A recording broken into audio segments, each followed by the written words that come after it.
Adapted from archaic translation by W.H.D. Rouse. JATAKA number 181. Asadisa JATAKA. Prince exceptional, skilled in archer's craft, etc. This story the master told at Jetavana monastery, about the great renunciation. The master said, "Not now alone, brethren, has the Tathagata made the great renunciation. In other days he also renounced the white umbrella of royalty, and did the same." And he told a story of the past. Once upon a time, when Brahmadatta was king of Benares, the Bodhisattva was conceived as the son of the queen wife. She was safely delivered, and on his name day they gave him the name of Asadisa Kamara, Prince Exceptional. About the time he was able to walk, the queen conceived one who was also to be a wise being. She was safely delivered, and on the name day they called the babe Brahmadatta Kamara, or Prince Heaven Sent. When Prince Exceptional was 16, he went to Taxila for his education. There at the feet of a world-famed teacher he learned the 3 Vedas and the 18 accomplishments. In the science of archery he was exceptional. Then he returned to Benares. When the king was on his deathbed, he commanded that Prince Exceptional should he king in his stead, and Prince Brahmadatta heir apparent. Then he died, after which the kingship was offered to Exceptional, who refused, saying that he cared not for it. So they appointed Brahmadatta to be king by anointing him. Exceptional cared nothing for glory, and wanted nothing. While the younger brother ruled, Exceptional lived in all royal state. The slaves came and slandered him to his brother. "Prince Exceptional wants to be king," said they. Brahmadatta believed them, and allowed himself to be deceived. He sent some men to take Exceptional prisoner. One of Prince Exceptional attendants told him what was afoot. He grew angry with his brother, and went away into another country. When he was arrived there, he sent in word to the king that an archer was come, and awaited him. "What wages does he ask?" the king inquired. 100,000 a year. "Good," said the king. "Let him enter." Exceptional came into the presence, and stood waiting. "Are you the archer?" asked the king. "Yes, sire." "Very well, I take you into my service." After that Exceptional remained in the service of this king. But the old archers were annoyed at the wage which was given him. "Too much," they grumbled. One day it so happened that the king went out into his park. There, at foot of a mango tree, where a screen had been put up before a certain stone seat of ceremony, he reclined upon a magnificent couch. He happened to look up, and there right at the treetop he saw a cluster of mango fruit. "It is too high to climb for," thought he. So summoning his archers, he asked them whether they could cut off a cluster with an arrow, and bring it down for him. "Oh," said they, "that is not much for us to do. But your majesty has seen our skill often enough. The newcomer is so much better paid than we, that perhaps you might make him bring down the fruit." Then the king sent for Exceptional, and asked him if he could do it. "Oh yes, your majesty, if I may choose my position." "What position do you want?" "The place where your couch stands." The king had the couch removed, and gave place. Exceptional had no bow in his hand. He used to carry it underneath his body cloth. So he must needs have a screen. The king ordered a screen to be brought and spread for him, and our archer went in. He removed the white cloth which he wore over all, and put on a red cloth next his skin. Then he fastened his waist belt, and wore a red waistcloth. From a bag he took out a sword in pieces, which he put together and put on at waist on his left side. Next he put on a armor coat of gold, fastened his bow case over his back, and took out his great ram's horn bow, made in several pieces, which he fitted together, fixed the bowstring, red as coral, put a turban upon his head. Twirling the arrow with his nails, he threw open the screen and came out, looking like a serpent prince just emerging from the split ground. He went to the place of shooting, arrow set to bow, and then put this question to the king. "Your Majesty," said he, "am I to bring this fruit down with an upward shot, or by dropping the arrow upon it?" "My son," said the king, "I have often seen a target brought down by the upward shot, but never one taken in the fall. You had better make the shaft fall on it." "Your Majesty," said the archer, "this arrow will fly high. Up to the heaven of the 4 great kings it will fly, and then return of itself. You must please be patient till it returns." The king promised. Then the archer said again, "Your Majesty, this arrow in its upshot will pierce the stalk exactly in the middle.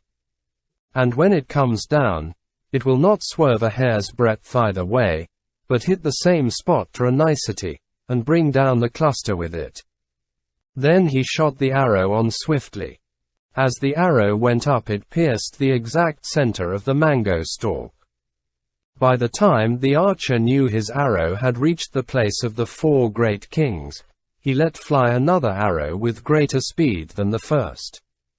This struck the feather of the first arrow, and turned it back. Then itself went up as far as the heaven of the 33 archangels.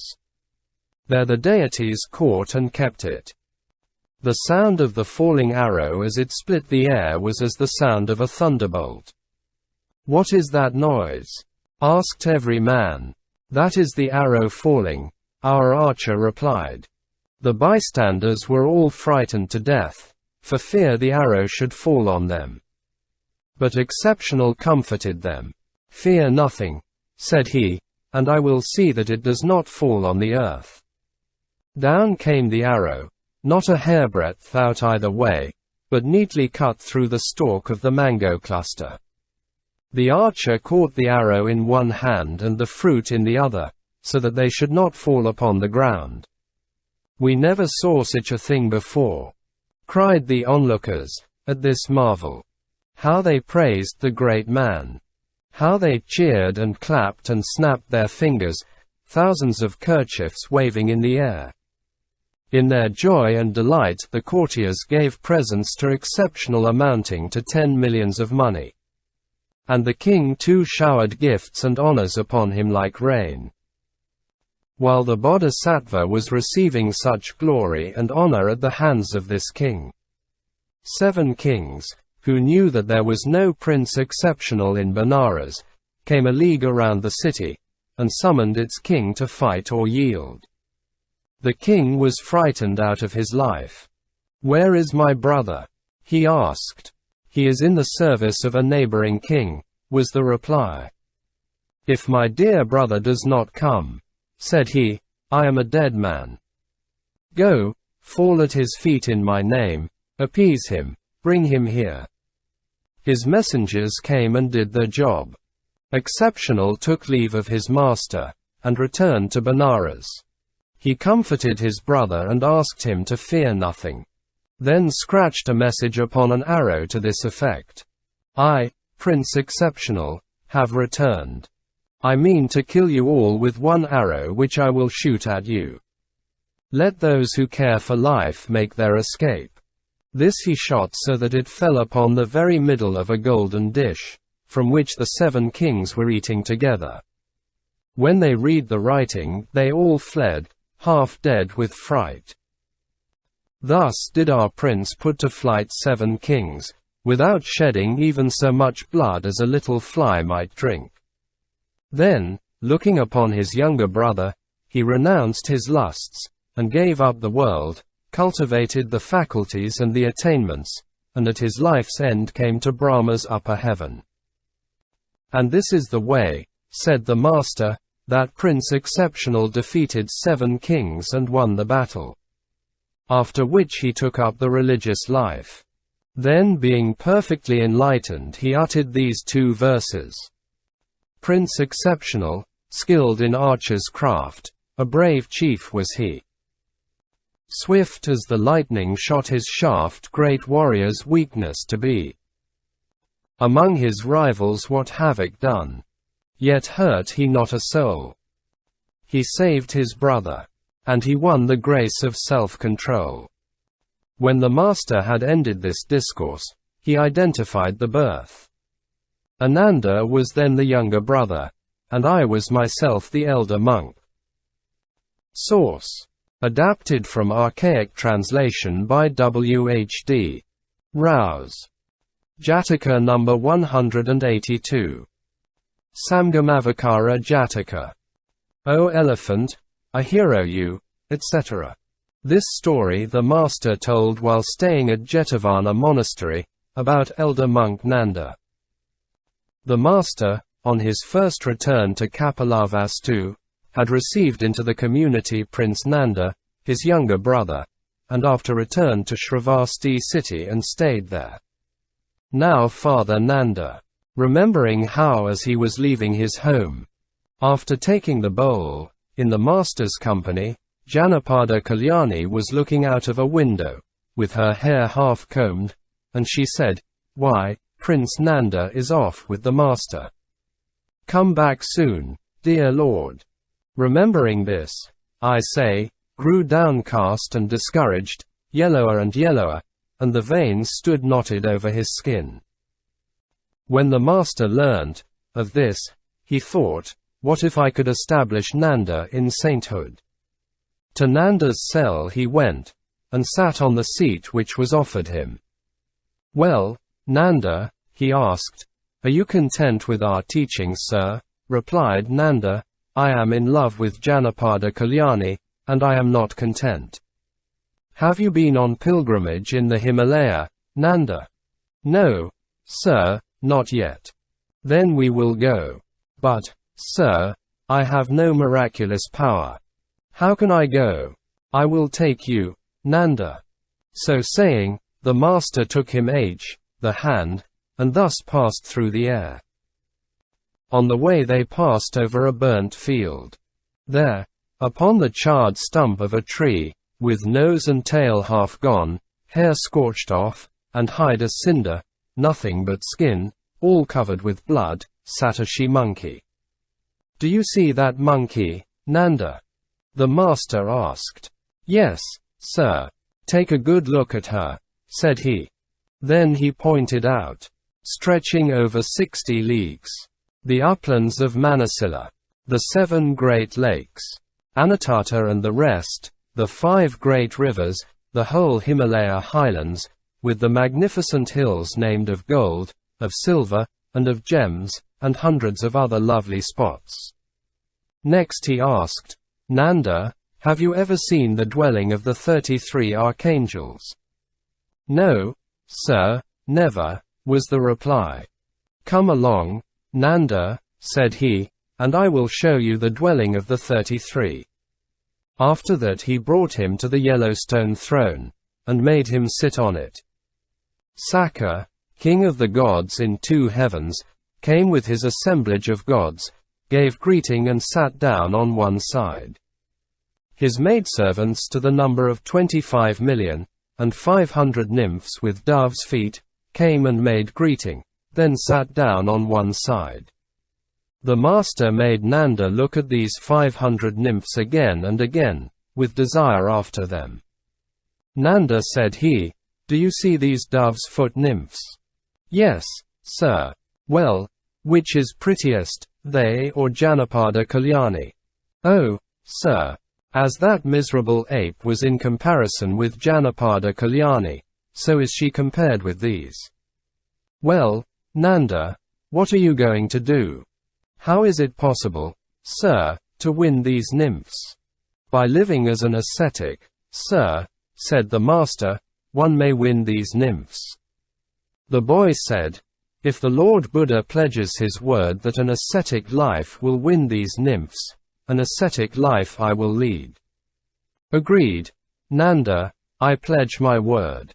"Well, "Sir," said he, "don't let us make a long business of it. Let us be off, and I will become an ascetic." The master brought him to Jetavana monastery back again. The elder monk began to follow the ascetic life.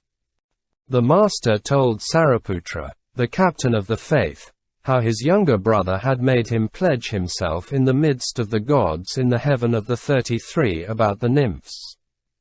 In the same manner, he told the story to elder monk Mahamogorliana, to elder monk Mahakashyapa, to elder monk Anuruddha, to elder monk Ananda, the treasurer of the faith, 80 great disciples in all. And then, one after the other, he told it to the other brethren. The captain of the faith, elder monk Sariputra, asked elder monk Nanda, "Is it true, as I hear, friend, that you have the Buddha's pledged word that you shall win the nymphs of the gods in the heaven of the 33, by passing your life as an ascetic?" Then, he went on, "Is not your holy life all bound up with womankind and lust? If you live chaste just for the sake of women, what is the difference between you and a laborer who works for hire?" This saying quenched all the fire in him and made him ashamed of himself. In the same way all the 80 chief disciples, and all the rest of the brethren, made this worthy father ashamed. "I have been wrong," thought he. In all shame and remorse, he screwed up his courage, and set to work to develop his spiritual insight. Soon he attained to sainthood. He came to the master, and said, "Sir, I release the Lord Buddha from his promise." The master said, "If you have attained sainthood, Nanda, I am by that released from my promise." When the brethren heard of this, they began to talk it over in their hall of truth. How docile the elder monk Nanda is, to be sure. Why, friend, one word of advice awakened his sense of shame. At once he began to live as an ascetic, and now he is a saint. The master came in, and asked what they were talking about together. They told him. "Brethren," said he, "Nanda was just as docile in former days as he is now." And then he told them a story. Once upon a time when Brahmadatta was reigning in Benares, the Bodhisattva was born as an elephant trainer's son. When he grew up, he was carefully taught all that pertains to the training of elephants. He was in the service of a king who was an enemy to the king of Benares. He trained this king's elephant of state to perfection. The king determined to capture Benares. Mounting upon his state elephant, he led a mighty army against Benares, and laid siege to it. Then he sent a letter to the king of the city. "Fight, or yield." The king chose to fight. Walls and gates, towers and battlements he manned with a great army, and defied the enemy. The hostile king armed his state elephant, and clad himself in armor, took a sharp prod in his hand, and drove his beast citywards.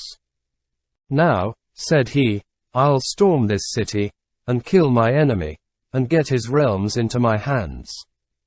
But at sight of the defenders, who throw boiling mud, and stones from their catapults, and all kinds of missiles, the elephant was scared out of his wits and would not come near the place. Upon that up came the trainer, crying, "Son, a hero like you is quite at home in the battlefield. In such a place it is disgraceful to turn tail." And to encourage his elephant, he uttered these 2 verses. "O elephant, a hero you, whose home is in the field. There stands the gate before you now. Why do you turn and yield? Make haste. Break through the iron bar, and beat the pillars down. Crash through the gates, made fast for war, and enter in the town." The elephant listened. One word of advice was enough to turn him. Winding his trunk about the shafts of the pillars, he tore them up like so many toadstools. He beat against the gateway, broke down the bars, and forcing his way through entered the city and won it for his king. When the master had finished this discourse, he identified the birth. In those days Nanda was the elephant, Ananda was the king, and the trainer was I myself.